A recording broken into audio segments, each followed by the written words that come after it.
Assalamualaikum warahmatullahi wabarakatuh. Nama saya Halimatus Sa'diyah, NPM 20222015, kelas A21, pada mata kuliah Kajian dan Pengembangan Kurikulum Sekolah, dan dosen pengampu Ibu Ade Vidianti MPD. Baiklah, saya di sini akan memaparkan hasil analisis saya tentang kerangka dasar struktur kurikulum KTSP dan 2013. Dan saya di sini akan menjelaskan bagian mata pelajaran struktur kerangka dasar kurikulum 2013 pada jenjang SMP dan MTS.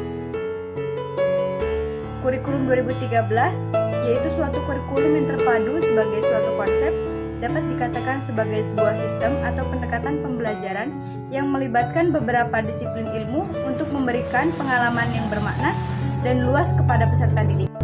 Struktur kurikulum dan kerangka dasarnya pun menggambarkan konseptualisasi konten kurikulum dalam bentuk mata pelajaran. Mata pelajarannya pun berdasarkan kompetensi inti, disusun mata pelajaran dan alokasi waktu yang sesuai dengan karakteristik satuan pendidikan. Susunan mata pelajaran dan alokasi waktu untuk sekolah menengah pertama atau madrasah sanawiyah sebagaimana tabel berikut. Berikut adalah tabel mata pelajaran sekolah menengah pertama atau madrasah sanawiyah.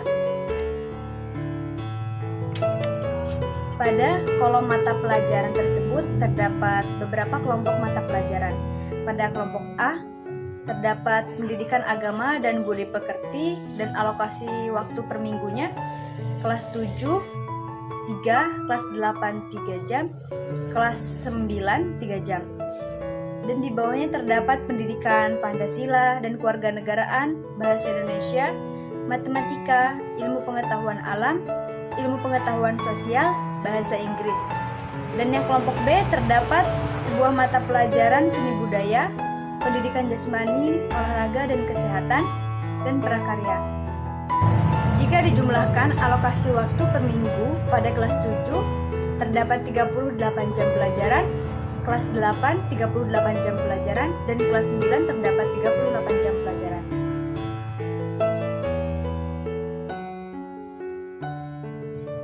Dan keterangan pada tabel tersebut, yang pertama mata pelajaran kelompok A adalah kelompok mata pelajaran yang kontennya dikembangkan oleh pusat. Yang kedua, mata pelajaran kelompok B yang terdiri atas mata pelajaran seni budaya dan prakarya serta pendidikan jasmani, olahraga, dan kesehatan adalah kelompok mata pelajaran yang kontennya dikembangkan oleh pusat dan dilengkapi dengan konten lokal yang dikembangkan oleh pemerintah daerah. Dan yang ketiga, mata pelajaran seni budaya dapat memuat bahasa daerah.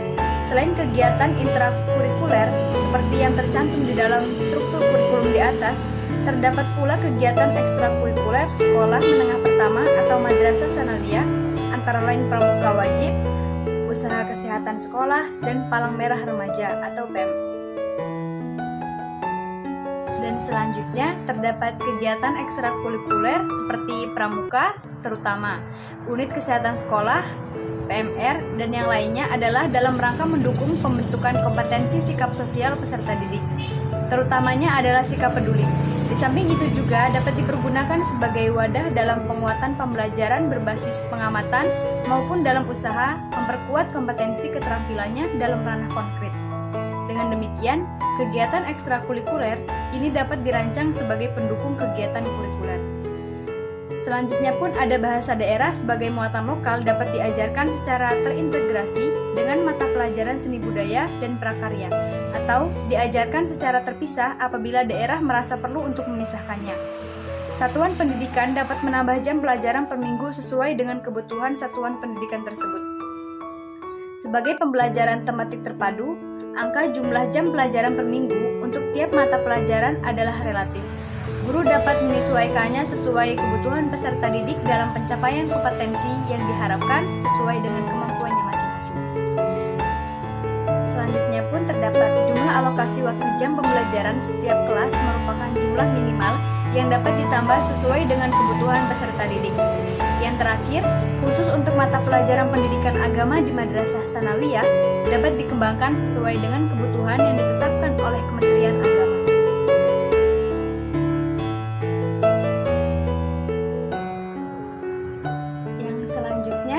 pada struktur kurikulum terdapat beban belajar. Beban belajar merupakan keseluruhan kegiatan yang harus diikuti seluruh peserta didik dalam 1 minggu, 1 semester, dan 1 tahun pembelajaran. Yang pertama, beban belajar di sekolah menengah pertama atau madrasah sanawiyah dinyatakan dalam jam pembelajaran per minggu. Beban belajar 1 minggu kelas 7, kelas 8, dan kelas 9 adalah 38 jam pelajaran. Durasi setiap 1 jam pembelajaran adalah 40 menit. Yang kedua, beban belajar di kelas 7, kelas 8, dan kelas 9 dalam 1 semester paling sedikit 18 minggu dan paling banyak adalah 20 minggu.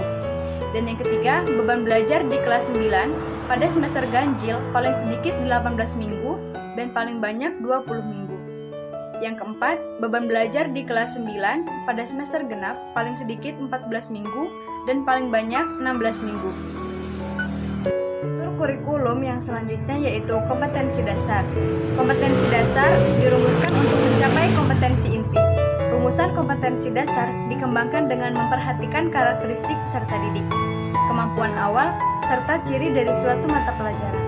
Kompetensi dasar dibagi menjadi 4 kelompok sesuai dengan pengelompokan kompetensi inti sebagai berikut. Yang pertama, kelompok kompetensi dasar, sikap spiritual dalam rangka menjabarkan kompetensi inti pada kelompok pertama. Yang kedua, kelompok kompetensi dasar sikap sosial dalam rangka menjabarkan kompetensi inti pada kelompok yang kedua. Dan yang ketiga, kelompok kompetensi dasar pengetahuan dalam rangka menjabarkan kompetensi inti pada kelompok yang ketiga. Dan yang terakhir, kelompok kompetensi dasar keterampilan dalam rangka menjabarkan kompetensi inti yang keempat. Beban belajar dalam 1 tahun pelajaran paling sedikit 36 minggu dan paling banyak 40 minggu. Struktur kurikulum yang selanjutnya yaitu muatan pembelajaran. Muatan pembelajaran di sekolah menengah pertama atau madrasah sanawiyah yang berbasis pada konsep-konsep terpadu dari berbagai disiplin ilmu untuk tujuan pendidikan adalah mata pelajaran ilmu pengetahuan alam dan ilmu pengetahuan sosial.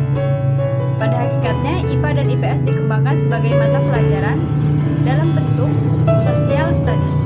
Muatan IPA berasal dari disiplin biologi, fisika, dan kimia, sedangkan muatan IPS berasal dari sejarah, ekonomi, geografi, dan sosiologi.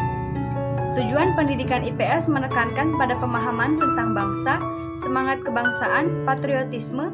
Pembelajaran IPS diintegrasikan melalui konsep ruang, koneksi antar ruang, dan waktu. Ruang adalah tempat di mana manusia beraktivitas. Koneksi antar ruang menggambarkan mobilitas manusia antara satu tempat ke tempat yang lain. Dan tujuan pendidikan IPA menekankan pada pemahaman tentang lingkungan dan alam sekitar beserta kekayaan yang dimilikinya yang perlu dilestarikan dan dijaga dalam perspektif biologi, fisika, dan kimia. Pembelajaran IPA pun diintegrasikan melalui konten biologi, fisika, dan kimia. Struktur kurikulum kerangka dasar yang terakhir yaitu ketuntasan belajar. Kriteria tuntas menurut kurikulum 2013 yaitu sebagai berikut. Yang pertama, sikap dikatakan tuntas bila predikat minimal B atau baik, pengetahuan dan keterampilan. Yang kedua, kategori tuntas bila predikat minimal C dalam kurikulum 2013 tersebut. Dan yang terakhir, satu mapel pelajaran dikatakan tuntas bila aspek pengetahuan dan keterampilan pun tuntas.